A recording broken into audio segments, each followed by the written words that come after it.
okame kuyo, nene la kotape, la go, okame kuyo. Merci, béni ce message. Jésus, okame kuyo, okame kuyo, okame kuyo, okame kuyo. L'autorité monte plus le son déjà. Bien-aimé, écoute cette prophétie. Ainsi parle l'Éternel. Écoute bien cette prophétie. Ainsi parle l'Éternel. Depuis la 13e année de Josias, fils d'Amon, roi de Juda, il y a 23 ans que la parole de l'Éternel m'a été adressée. Je vous ai parlé dès le matin et vous n'avez pas écouté. L'Éternel vous a envoyé tous ses serviteurs, les prophètes. Il les a envoyés dès le matin et vous n'avez pas écouté. Vous n'avez pas prêté l'oreille pour écouter. Ils ont dit, revenez chacun de votre mauvaise voie et de la méchanceté de vos actions, et vous resterez dans le pays que j'ai donné à vous et à vos pères d'éternité en éternité. N'allez pas après d'autres dieux pour les servir et pour vous prosterner devant eux. Ne m'irritez pas par l'ouvrage de vos mains et je ne vous ferai aucun mal. Mais vous ne m'avez pas écouté, dit l'Éternel, afin de m'irriter par l'ouvrage de vos mains pour votre malheur. C'est pourquoi ainsi parle l'Éternel des armées. Parce que vous n'avez point écouté mes paroles. J'enverrai chercher tous les peuples du septentrion, dit l'Éternel, et j'enverrai auprès de Nebuchadnezzar, roi de Babylone, mon serviteur. Je le ferai venir contre ce pays et contre ses habitants, et contre toutes ces nations alentour, afin de les dévouer par l'interdit et d'en faire un objet de désolation et de moquerie, des ruines éternelles. Je ferai cesser parmi eux les cris de réjouissance et les cris d'allégresse, les chants du fiancé et les chants de la fiancée, le bruit de la meule et de la lumière de la lampe. Tout ce pays deviendra une ruine, un désert, et ces nations seront asservies au roi de Babylone pendant 70 ans. Mais lorsque ces 70 ans seront accomplis, je châtierai le roi de Babylone et cette nation, dit l'Éternel des armées, à cause de leurs iniquités.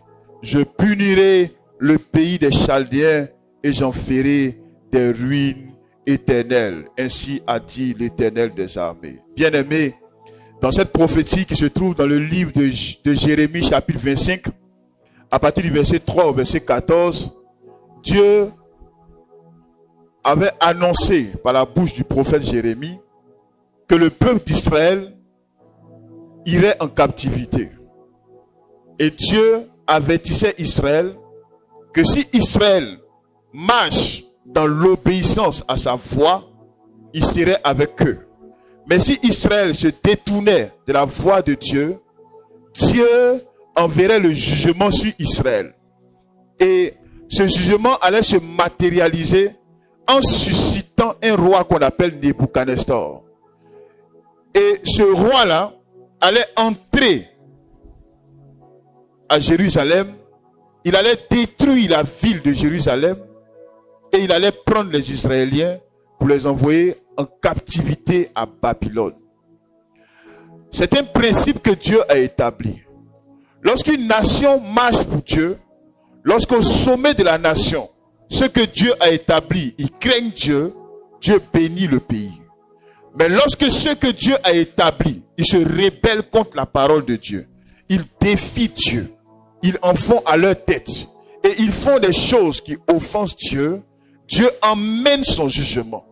Et ce jugement-là, c'est celui par lequel Dieu peut susciter une nation étrangère, il peut susciter un pays étranger qui est plus fort, qui est plus puissant pays qu'il veut juger. Et cette nation-là peut envahir le pays, peut causer des dégâts, peut causer la destruction alléluia, peut causer la destruction. Et ce sont ces choses-là qu'on voit. C'est pourquoi, lorsque tu es chrétien, il y a des événements que tu verras passer. Il y a des choses que tu verras. Il faut faire attention. Un chrétien ne condamne pas tout. Un chrétien ne parle pas n'importe comment. Aujourd'hui, tu vois des serviteurs de Dieu, à cause de Facebook, qui parlent dans tout. Ils se plaignent de tout. Ils murmurent contre tout. Ils condamnent tout. Ils marchent selon la chair. Ils marchent selon les yeux charnels. Alors que derrière la guerre que tu vois, il y a la main de Dieu qui est derrière. Il y a le jugement que Dieu est en train d'envoyer pour punir un pays. Pour punir une nation. Pour punir un chef d'État récalcitrant. Et c'est ce qui est arrivé avec le peuple d'Israël. Parce que Israël marchait dans la désobéissance.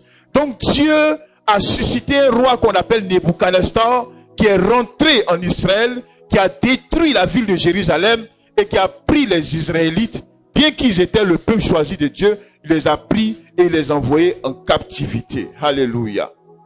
Et pendant qu'ils étaient en captivité, un autre roi qu'on appelait Belchassar, qui était le fils de Nebuchadnezzar, un jour, il se lève et il organise une fête.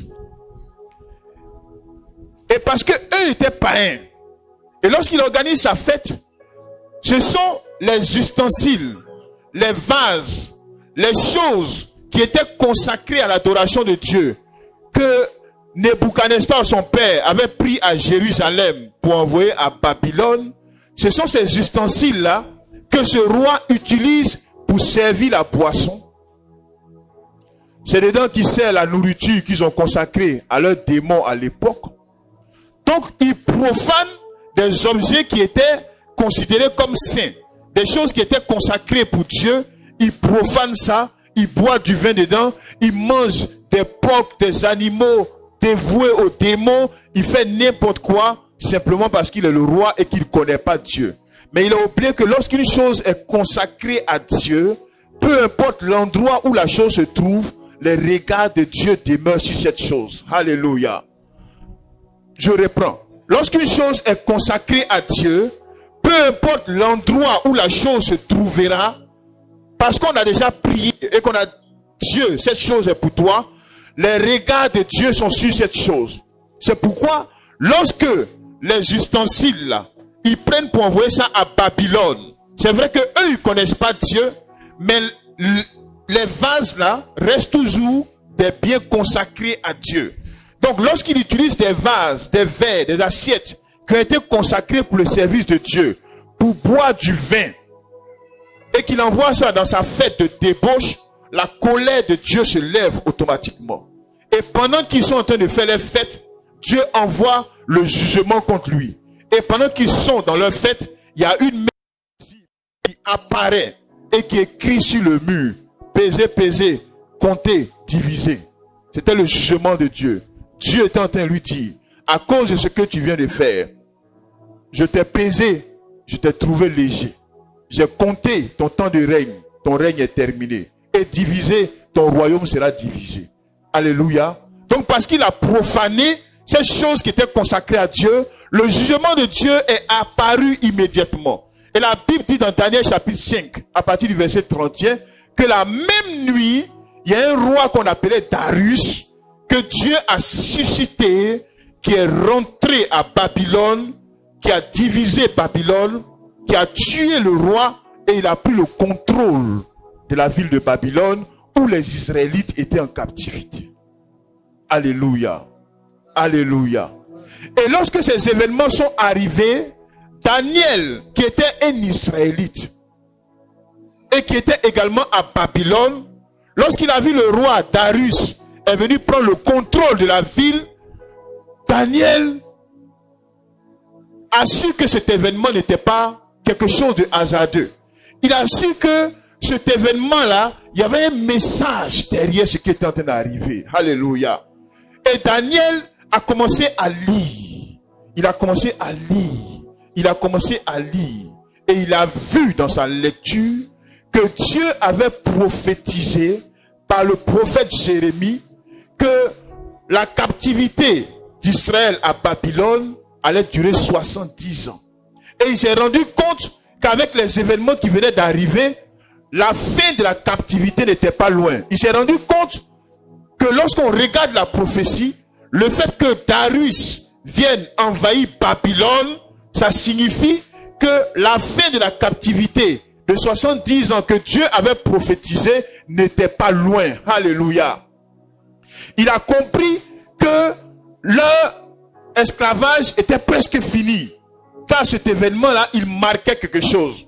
Qu'est-ce que Daniel va faire? Daniel va décider de porter l'accomplissement de la parole de Dieu dans le jeûne et dans la prière. Daniel a vu que l'intervention de Darius à Babylone signifiait qu'ils n'étaient pas loin de sortir de Babylone. Il a vu que la liberté était proche. Mais Daniel ne s'est pas assis pour dire que comme Dieu a dit 70 ans et que aujourd'hui Darius est venu prendre le contrôle de Babylone, donc on n'a qu'à s'asseoir, on va regarder Dieu, les 70 ans vont arriver et puis on quittera la captivité. Daniel n'a pas fait cela. La Bible dit que Daniel, il a commencé à porter le fardeau de leur libération. Il a décrété un temps de jeûne. Il a décrété un temps de consécration. Il a commencé à payer le prix dans le jeûne, dans la prière. Il a commencé à prier à Dieu. Il a commencé à rappeler à Dieu que Seigneur, tu as dit 70 ans. Aujourd'hui, avec l'invasion de Darius, ça signifie que nous ne sommes pas loin. Dieu accomplit ta parole. Dieu accomplit ta promesse. Dieu accomplit ce que tu nous as promis. Les 70 ans, fais en sorte que nous puissions sortir de là. Daniel a payé le prix pour que la promesse que Dieu avait donnée puisse s'accomplir. Alléluia. Alléluia. Qu'est-ce que je vais t'enseigner ce matin, bien-aimé? Bien-aimé, écoute ce que je vais te dire ce matin. La vie chrétienne, ce n'est pas du jeu. La bénédiction de Dieu, ça s'acquiert des fois dans le sang. Il y a un prix qu'on paye. Il y a un prix qu'on paye. Un prix qu'on paye. La Bible dit que ce qui est écrit, ça a été écrit pour nous enseigner. Ça a été écrit pour nous donner un enseignement, afin que nous fassions ce que eux ont fait de bon et que nous ne fassions pas ce que eux ont fait qui n'était pas bon aux yeux de Dieu. Il y a un prix à payer. La bénédiction de Dieu, ça s'acquiert dans un prix qu'on paye. Alléluia. Daniel ne s'est pas assis pour dire Dieu a dit 70 ans. Les 70 ans vont arriver. Dieu est souverain et il fera ce qu'il a dit. Non! Daniel a payé le prix dans le jeûne, dans la prière.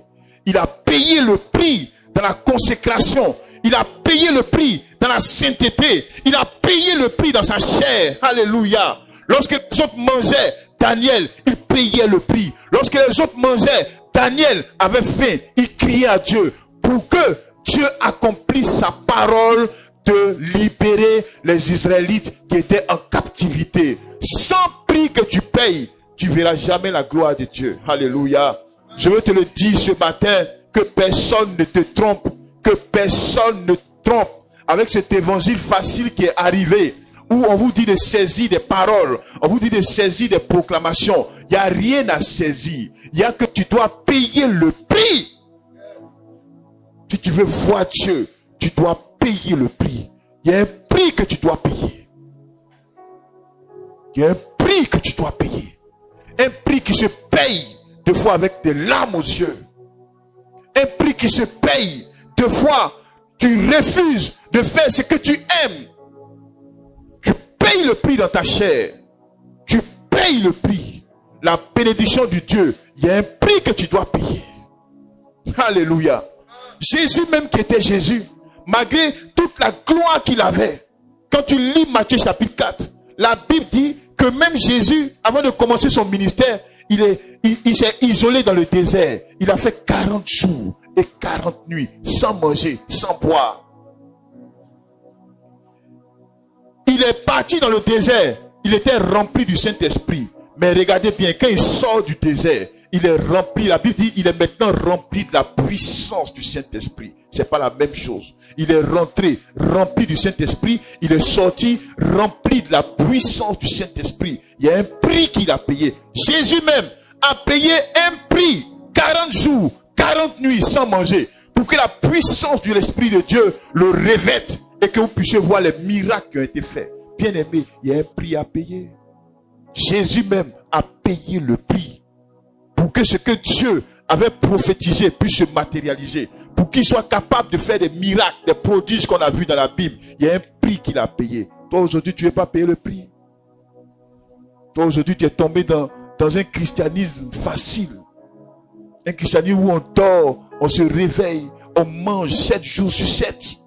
Et tu te plains après que ta vie est bloquée. Tu te plains après que rien n'avance. Tu te plains après que tu tournes en rond. Et tu accuses Dieu.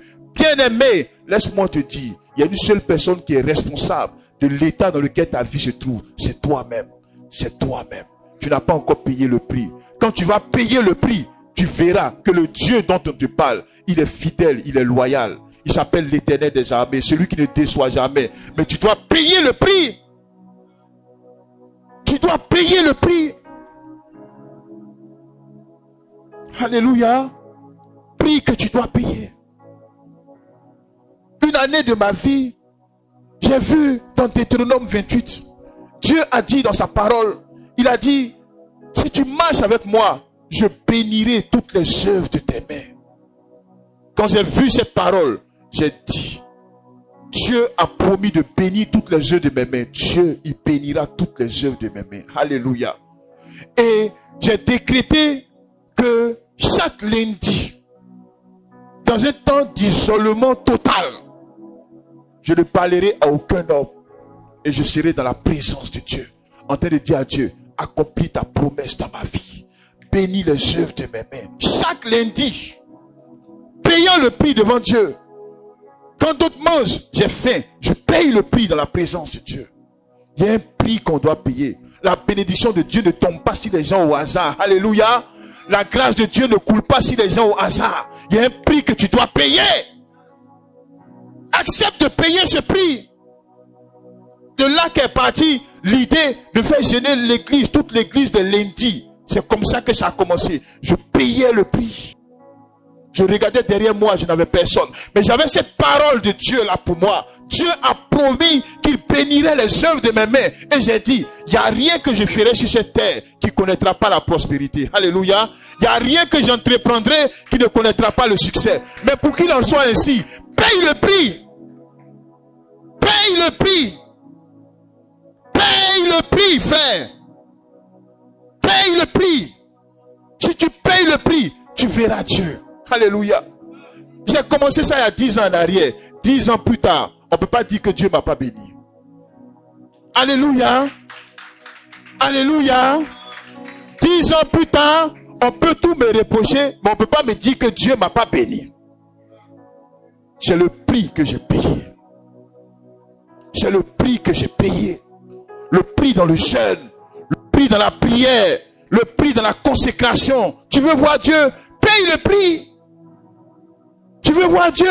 Fais comme Daniel. Il ne s'est pas assis pour dire Dieu a parlé et que ça a venu me tomber là-dessus. Tu dors à 20h, tu te réveilles à 8h, tu manges du lundi au samedi, tu fais ce que tu veux de ta vie, tu vis comme tu veux, tu te donnes le plaisir que tu veux, tu fais tout ce qui te passe à la tête. Et après tu pleures que ta vie est bloquée. Mais ta vie sera bloquée parce que la grâce de Dieu, il y a un prix que tu dois payer. Alléluia. Envier les autres, ça ne sert à rien. Critiquer les autres, ça ne sert à rien. Médire des autres, ça ne sert à rien. La jalousie, ça ne sert à rien, ça te détruira simplement. Écoute ce que je suis en train de te dire. Dieu a prévu pour toi une vie de bénédiction.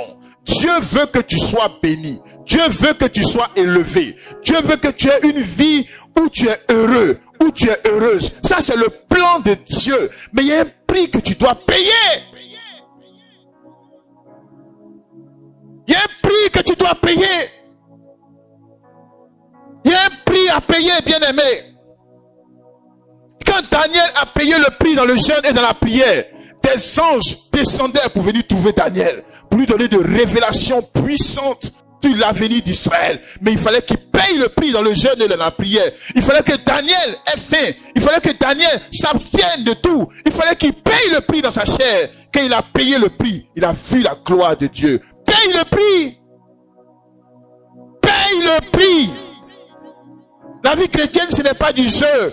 C'est pas la plaisanterie qu'on voit maintenant. C'est pas la plaisanterie. Ça, c'est la plaisanterie, ça.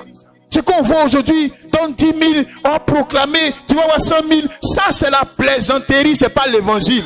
Paye le prix. Paye le prix. Par ta vie, paye le prix. Par ta consécration, paye le prix. Ou des fois, tu veux voler. Ou des fois, on te propose des choses avantageuses. Tu as faim, mais tu dis non, je ne le ferai pas. Tu es en train de payer le prix. Tu préfères rester dans la faim que de voler. Alléluia. Tu payes le prix.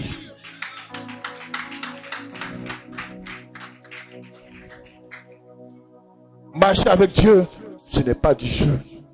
Et c'est ce que je veux te faire comprendre à toi ce matin, toi qui es là. Pour qu'au sortir de là, tu sois révolutionné. Les chrétiens, vous êtes devenus comme tout le monde. Vous êtes devenus comme tout le monde. Vous êtes devenus comme tout le monde. Parce que vous ne comprenez pas l'essence de l'évangile. Vous ne comprenez pas que la vie chrétienne est une vie bénie. C'est une vie glorieuse. Mais pour arriver là, il y a un prix qu'on paye dans le secret. J'ai fait alliance avec Dieu. J'ai dit à Dieu, je te vends mon dimanche matin. Tant que je suis la terre, aucune nourriture ne touchera ma langue. Dimanche, avant midi, avant 13h. J'ai vendu ça à Dieu. Et j'ai dit à Dieu, en retour, tu sauves mes enfants. Tu sauves ma femme. Tu me sauves moi-même. Nous tous, on se retrouve au ciel. J'ai faim, mais j'ai vendu ça à Dieu. Alléluia. Il y a un prix à payer. Mes enfants là, il n'y a aucun qui ira en enfer. Peu importe le temps que ça prendra. Même à 1 seconde de sa mort, Dieu le sauvera. S'il veut aller en enfer, il a mal fait de venir naître chez moi parce qu'il va aller au ciel forcé. Tu payes le prix. Alléluia. S'il aime l'enfer, il a mal fait de venir naître par moi parce qu'il va aller au ciel forcé. Mais il y a un prix qu'on paye. Quand je suis là, j'ai faim. Vous avez tous mangé ce matin. Moi, j'ai faim. Mais je paye le prix. J'ai donné ça à Dieu. J'ai vendu ça à Dieu. En griffe. Je paye le prix. Même si je me retrouve aux États-Unis, que le président américain m'invite à déjeuner un dimanche matin, je lui dirai, monsieur le président, remettez ça plus tard. Dimanche, 5h, 13h, j'ai déjà vendu à Dieu. On ne touche pas. Tu veux voir Dieu, paye le prix. Tu veux voir Dieu, paye le prix. Sors de cet évangile facile. Sors de cet évangile facile. Sors de cet évangile facile. Ça, c'est pas la vie chrétienne. Paye le prix dans la chair. Paye le prix. Paye le prix. Alléluia. Paye le prix dans la chair. Peut-être que c'est ton fils aujourd'hui qui est en train de prendre des voies tortueuses. Cet enfant, tu l'as élevé dans les voies de Dieu. Tu lui as montré la voie de Jésus. Depuis qu'il est bébé, tu l'as envoyé à l'église. Tu lui as montré Jésus. Tu as fait réciter des versets bibliques. Mais aujourd'hui, cet enfant, il est en train de prendre des voies détournées. Et puis toi, tu t'assois, tu dis oui, c'est comme ça. Les enfants des serviteurs de Dieu, ils sont attaqués. Les enfants des chrétiens, ils sont attaqués. Et puis tu baisses les bras. Tu veux voir ton fils revenir à Dieu, paye le prix. Paye le prix. Même s'il est devenu le roi de la sorcellerie, paye le prix. Dieu va l'enlever là-bas. Alléluia. Paye le prix. Dieu va l'enlever là-bas. Parce que dans Ésaïe 54, il a dit, tous tes enfants seront disciples de Dieu. Il dit, tous tes enfants seront disciples de l'Éternel. Il n'a pas dit, ils seront disciples de Satan. Il dit, ils seront disciples de Dieu. Quand une personne connaît Dieu, c'est une alliance qui est scellée automatiquement entre Dieu et cette personne et sa descendance. Donc le plan de Dieu, c'est que toi et tes enfants, vous serviez l'Éternel. Donc si ton fils ou ta fille se retrouve dans le camp du monde des ténèbres, arrête de dormir. Arrête de manger. Paye le prix dans ta chair. Paye le prix dans ta chair. Dieu va l'enlever là-bas. Dis à Dieu, tu as dit cet enfant sera ton disciple. Enlève-le là-bas. Dieu va l'enlever là-bas. Mais paye le prix. Alléluia. Paye le prix. Je connais l'histoire de 2 femmes qui étaient mariées à des hommes. Et ces hommes-là, à un moment donné, ils se sont séparés de Dieu. Ils ne connaissaient même pas Dieu. Les 2 femmes se sont donné rendez-vous chaque jour pour prier pendant 1 heure. Au moins 1 jour dans la semaine, pardon. Elles se retrouvaient à l'église pour prier pendant 1 heure. Et pendant 1 heure, elles priaient uniquement pour le salut de leur mari. Elles ont fait comme ça. Chaque 1 jour dans la semaine. 1 heure priant pour leur mari. Pendant 13 ans. Pendant 13 ans. 13 ans. 10 plus 3. 13 ans. Priant 1 heure par semaine pour la conversion de leur mari. 13 ans après, l'une d'elles, la nuit, son mari se réveille avec la conviction du péché. Il dit à sa femme, aujourd'hui, là où on est, il est l'heure pour moi de donner ma vie à ton Dieu. Dis non, je me retrouve en enfer. 13 ans plus tard, 13 ans plus tard, 13 ans plus tard, elles ont dit, jusqu'à ce qu'on meure, on priera pour leur conversion. 13 ans plus tard, le monsieur s'est réveillé avec la conviction du péché. La dame était heureuse. Matin partait annoncer à sa camarade. La même chose s'est produite également dans le lit de sa camarade. Sa camarade aussi était heureuse. Elle venait annoncer aussi à sa camarade. Les deux se sont croisés sur la route et elle a la même nouvelle. Qu'est-ce que Dieu ne peut pas faire? Mais paye le prix. Alléluia. Ne dis pas Dieu a parlé. Dieu a déjà dit qu'il va faire. Dieu ne fera rien. Il y a un prix que tu payes. La parole de Dieu, elle est claire. Elle établit la volonté de Dieu pour toi. Peut-être que tu t'es marié, tu n'as pas encore d'enfant. Mais il y a un prix que tu dois payer. Dieu n'a jamais créé une personne stérile. Il a dit la stérile enfante 7 fois. Mais paye le prix. Paye le prix. Arrête de manger. Arrête de dormir. Arrête de t'amuser. Arrête de te balader. Arrête de perdre le temps sur des futilités. Paye le prix. Paye le prix. Paye le prix. La vie chrétienne n'est pas un jeu, bien-aimé. La vie chrétienne n'est pas un jeu. C'est une vie de consécration. C'est une vie de renoncement. C'est une vie où tu payes le prix jusqu'à ce que Dieu t'enlève sur la terre. Alléluia. Tu te lèves, tu décrètes 21 jours de jeûne. Mon enfantement arrivera. Pendant 21 jours, dis à Dieu. Tu sors de là. Tu te reposes. 1 mois après, tu retournes encore. 21 jours, Seigneur, mon enfant ou rien. C'est la volonté de Dieu que tu sois mère d'une multitude. C'est pas la volonté de Dieu que tu sois en train de pleurer parce que tu es stérile. Dieu n'a jamais dit ça dans sa parole. Alléluia. Connaissez la Bible, connaissez Dieu. Dieu n'a jamais dit ça. Dieu veut que tu sois mère d'une multitude. Dieu ne veut pas que tu sois stérile. Il ne prend pas plaisir à la stérilité. Mais paye le prix. Sans prix payé, tu continueras de pleurer tous les jours. Si tu refuses de payer le prix, tu continueras de pleurer tous les jours. Et ça ne va même pas émouvoir Dieu. Ça ne va pas émouvoir Dieu. Je connais Dieu. Ça ne va pas l'émouvoir tes pleurs. Paye le prix. Alléluia. Paye le prix. Ne dis pas Dieu a dit ça va venir. Ça ne viendra pas. Tu dois payer le prix dans ta chair. Tu dois porter ce fardeau. Tu dois payer le prix. Vous voyez le nom qui est ici? Miséricorde et faveur de Dieu. Pour que ce nom-là sorte, j'ai dû payer le prix dans ma chair. Pendant 10 jours, sans manger, sans boire. Ne buvant que quelques rares fois. Sans manger. Rien du tout. Pendant 10 jours, j'ai payé le prix. Pour que aujourd'hui, vous ayez ce nom. Ce nom-là, il vient du ciel. Il vient du ciel. J'ai payé le prix dans ma chair. Quelquefois, j'étais affaibli par le jeûne. Mais je suis resté payant le prix devant Dieu. Et Et le 10e jour, à 5h45, quand j'ai mis les genoux à terre, j'ai dit, Seigneur, il va être 6h du matin. Si tu ne dis rien, je comprendrai que tu me donnes l'autorisation de dire ce que je veux.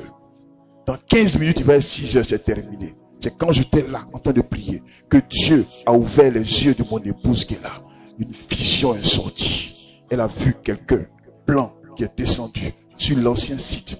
Et ce quelqu'un, il avait le nom de l'église gravé ici. Il dit, écris vite, on m'a envoyé pour te donner le nom de l'église. Et c'était écrit, Anand Saad Iya. Anand Saad Iya. C'est en hébreu, qui veut dire, qui est miséricordieux et qui a la faveur de Dieu. Toute miséricorde et faveur de Dieu. Mais Dieu a dit, il a dit dans le psaume 32, verset 6, il dit, je te montrerai la voie que tu dois suivre. Il dit, je te conseillerai. Mais si tu ne payes pas le prix, tu n'entendras pas la voix de Dieu. Si je n'avais pas payé ce prix, je n'aurais jamais eu ce nom. J'aurais peut-être donné un autre nom, mais ce n'était pas la volonté de Dieu. C'est comme ça que beaucoup de serviteurs de Dieu, ils évoluent dans la chair, dans le ministère. Ils évoluent avec les émotions. Ils évoluent dans la volonté permissive de Dieu. N'acceptez pas d'évoluer dans la volonté permissive de Dieu. Restez dans la volonté réelle de Dieu. La vraie volonté de Dieu. Mais payez le prix pour ça. Alléluia. Acceptez de payer le prix. Arrêtez de manger. Sortez de l'évangile facile. Sortez. Peut-être que tu sais du travail. Tu t'attends à ce que le pasteur prophétise. Je ne vais rien prophétiser. Paye le prix. Tu te lèves, tu t'en vas en brousse. Tu t'en jeûné. 30 jours. Seigneur, tu as dit dans ma vie que tu feras de moi la tête. Fais de moi la tête. Voici mes diplômes. Je n'ai pas de travail. Seigneur, souviens-toi de moi. Pendant 30 jours, tu es devant Dieu. Soit le jeune te tue, ou bien toi tu tues le jeune. Mais vous deux là, il y a un qui meurt. Paye le prix. Alléluia.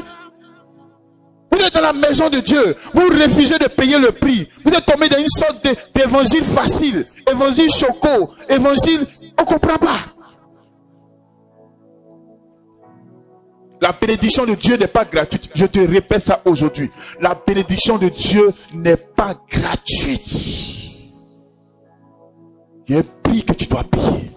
Le prix loin du péché. Le prix dans le jeûne et dans la prière. Pour dire à Dieu, j'ai vu ta parole comme Daniel a vu dans les livres. Je viens de voir dans ta parole. Accomplis cette parole dans ma vie. Ça prendra le temps que ça prendra. Mais si tu restes fidèle à Dieu, tu verras Dieu. Tu te tiendras ici et tu viendras témoigner à la gloire de Jésus-Christ de Nazareth. Alléluia. Accepte de payer le prix. C'est pour vous refusez de payer le prix. C'est pourquoi vous en êtes encore en 2020 à avoir des regards sur les hommes. Vous en êtes encore en 2020 à compter sur des hommes. Tu n'as pas besoin d'un homme. Combien de fois vais-je te le dire? Tu n'as pas besoin d'un homme. Dieu a dit dans Josué chapitre 1, le verset 8, il dit que ce livre de la loi ne se lance pas de ta bouche, médite-le jour et nuit pour agir fidèlement selon ce qui est écrit. C'est alors que tu auras du succès dans tes entreprises. Médite la parole de Dieu, mets-la en pratique et tu auras du succès. Tu n'as pas besoin d'un homme.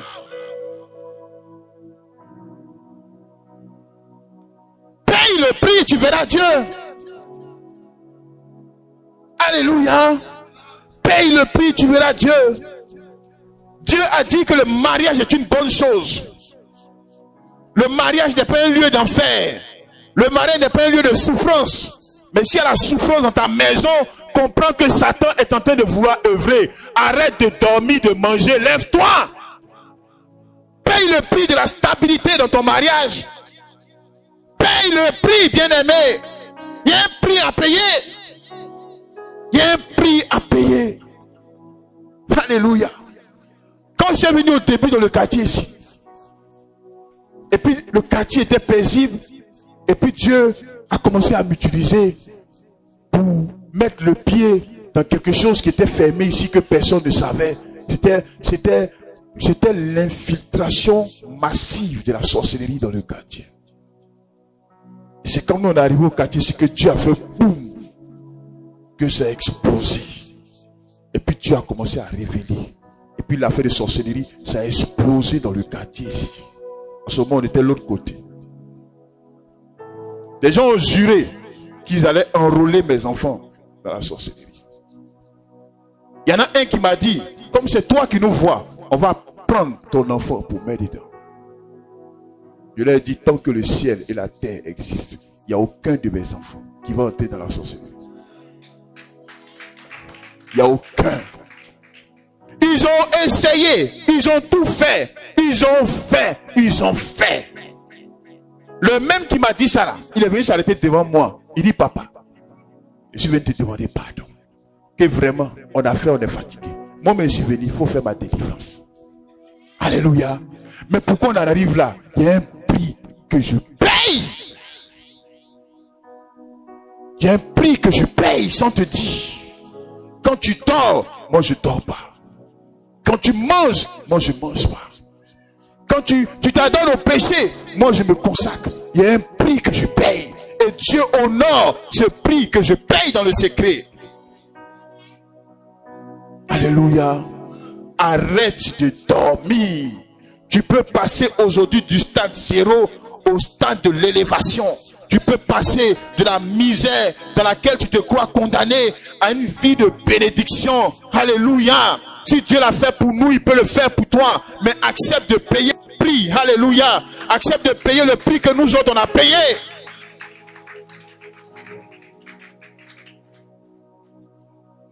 Aujourd'hui, nous on garde voiture au feu. Comme les grands types à Cocody. Nous on garde voiture au feu. Eux ils gardent, nous aussi on garde. Alléluia. On n'est pas des héritiers. Je ne suis pas un héritier. Voici mon frère qui est là. Notre papa est décédé. Il n'est pas hérité d'une seule aiguille. Dans ma maison, il n'y a pas une chose qui appartient à mon père. Il est là et puis je suis en train de parler. On a fait EPP. Vous connaissez EPP? On a fait EPP. Le jour que nous on a connu Cocody là, c'est Pâques qui a fait que nous on a connu Cocody. Sinon on était dans Yopougon. Tu gagnes transport ou même pour dire que tu as allé réel Cocody, où tu as gagné ça.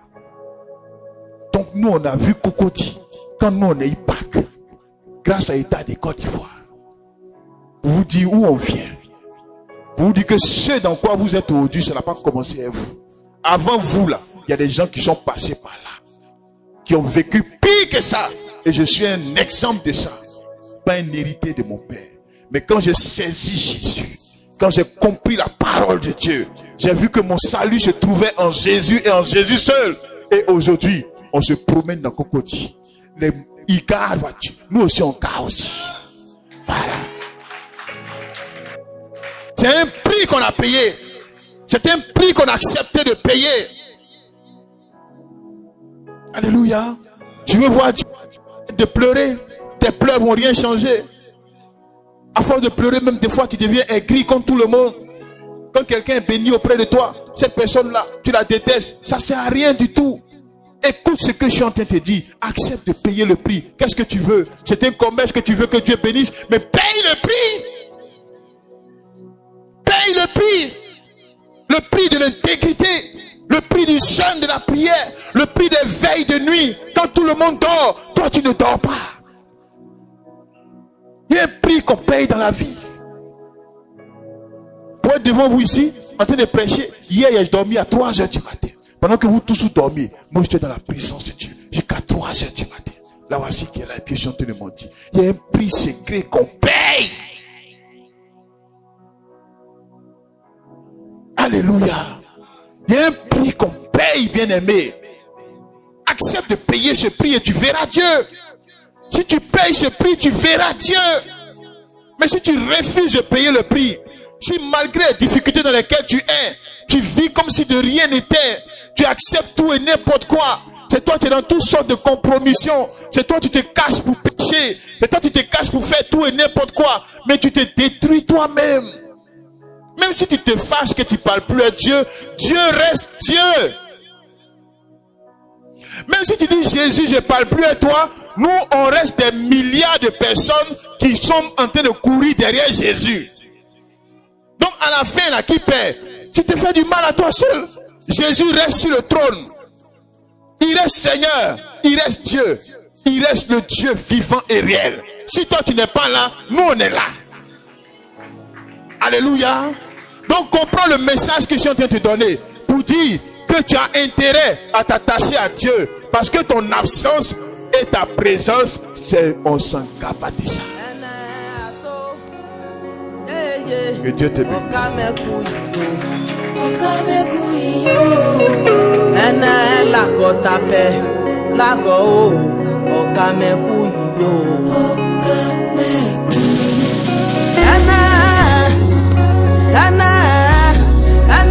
Jésus, okameku yo, okameku yo, okameku ye, okameku yo. Inde kurenie, n'antoni keson. Inde kurenie, n'antoni keson, n'antoni keson. N'Antoine que son plaît, n'Antoine que son haut, n'Antoine que son haut. Il est pour les plaies, oh, pour les plaies que n'Antoine que son haut, n'Antoine que son haut, n'Antoine que son haut, n'Antoine que son plaît, n'Antoine que son haut. J'ai dit Jésus, oh, Jésus, oh. Ne me laisse pas tomber. J'ai dit Jésus, oh, papa, oh, ne me laisse pas tomber. Ne me laisse pas tomber. Ne me laisse pas tomber.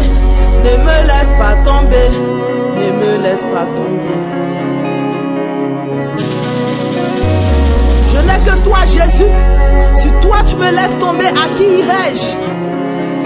Je n'ai que toi, Seigneur. Quand mon père est parti, c'est toi qui m'as gardé. Quand ma mère est partie, c'est toi qui m'as gardé. Où irai-je? Où irai-je? Où irai-je, Jésus? Je n'ai que toi, papa. Je cours derrière toi, Seigneur. J'ai saisi ta robe. Je ne lâcherai pas cette robe, papa. Je n'ai que toi.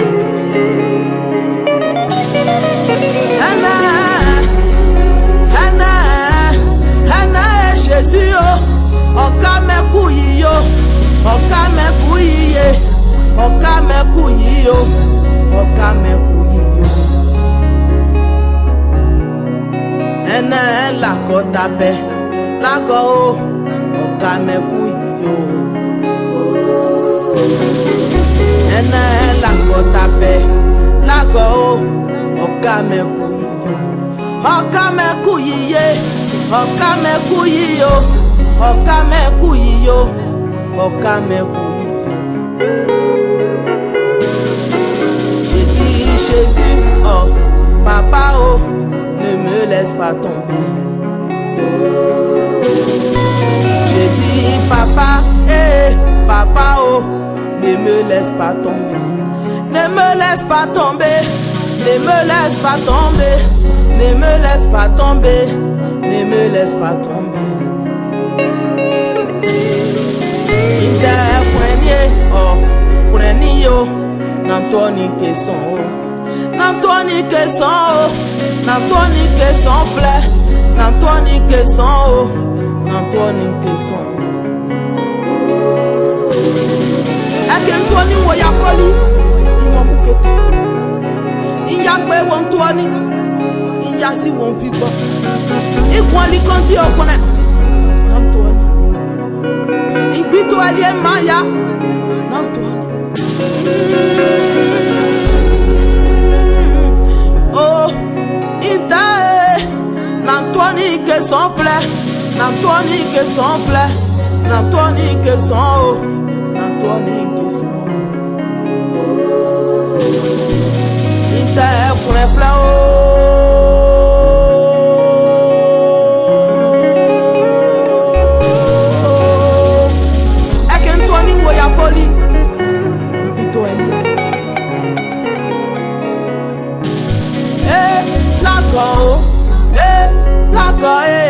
Okameku yo, Okameku yiyo, okameku yiyo, okameku yiyo, okameku.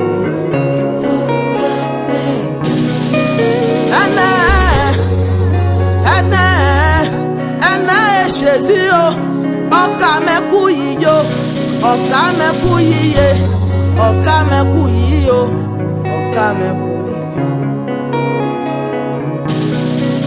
Inte kune flow, kune niye, Antoni Kesson. Inte kune flow, kune niye, Antoni Kesson. Antoni Kesson plaît, Antoni Kesson plaît, Antoni Kesson, oh, Antoni Kesson.